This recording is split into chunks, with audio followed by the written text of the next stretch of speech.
The long-range forecast isn't looking good.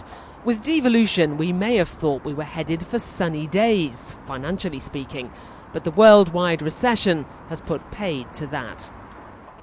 Well, as Assembly members settle back into life at Stormont, the economic outlook is pretty gloomy. There's a big storm brewing over Westminster, caused by a huge deficit in public finances.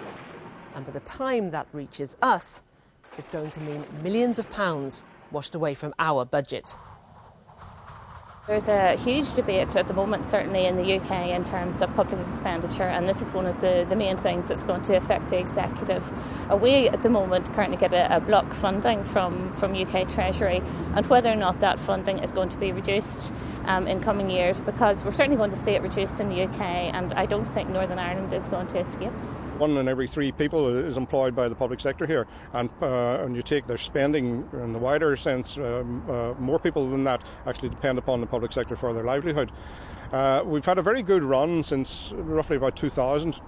The growth in public expenditure in the UK has been very substantial, but that is now clearly coming to an end. But as funding reduces, the costs the executive are having to cover are also increasing. The executive is looking at a bill of at least £100 million to cover equal pay claims for women civil servants. There's the unresolved question of water charges and the meltdown in the property market. So let's look at those areas of pressure in detail. When it comes to water, if the executive doesn't bring in charges, they'll face a deluge of bills. They'll have to find a further £200 million to run the water service, a VAT bill of £60 million or more, and further Treasury charges totalling £400 million a year. Well, water charging is, of course, a political choice. But if the executive don't go down that route, if they don't bring in water charges, then they have to find the money to sustain the water service from the general budget. And that means excluding other things which they want to do. There's really no wriggle room here at all.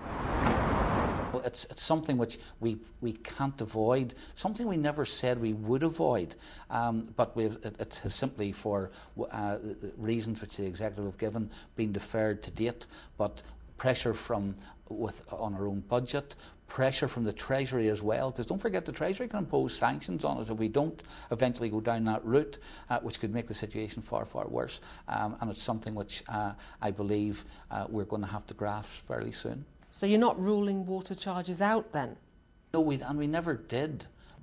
But even water charges won't keep out the chill wind.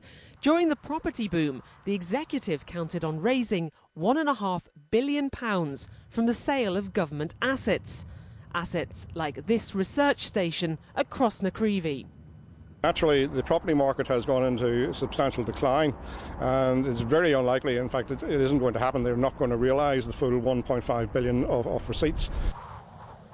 Back in the sunny days, selling the 100-acre farm research station at Crossnacreevy was set to make the executive £200 million.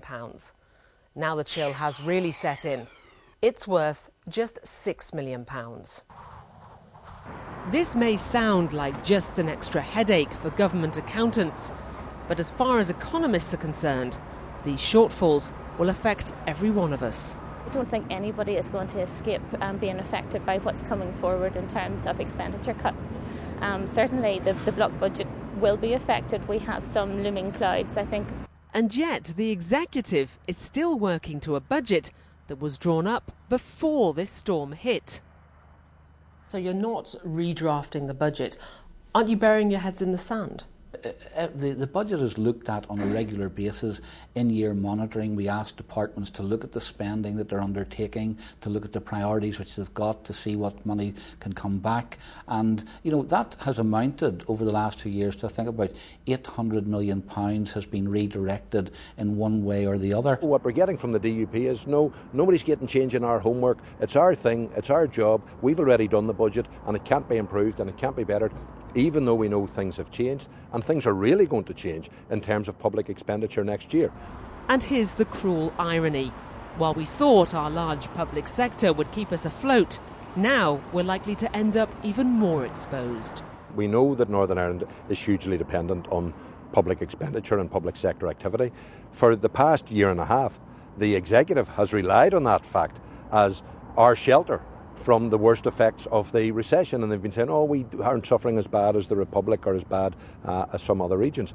But when our public expenditure is actually attacked, as is likely to happen next year and for some years after, then that shelter will be removed. That's one of the reasons why I believe we should not be diverted from the course that we have set, and that is to have in place a spending plan and have in place a programme for government which at its very centre has the growth of the private sector, because that is the only way in which we can move and shift the resources without creating huge amounts of unemployment. Despite the Finance Minister's optimism, the economic forecast feels a little bit like the Northern Ireland weather. Just when other places start to see blue sky, we keep looking at clouds.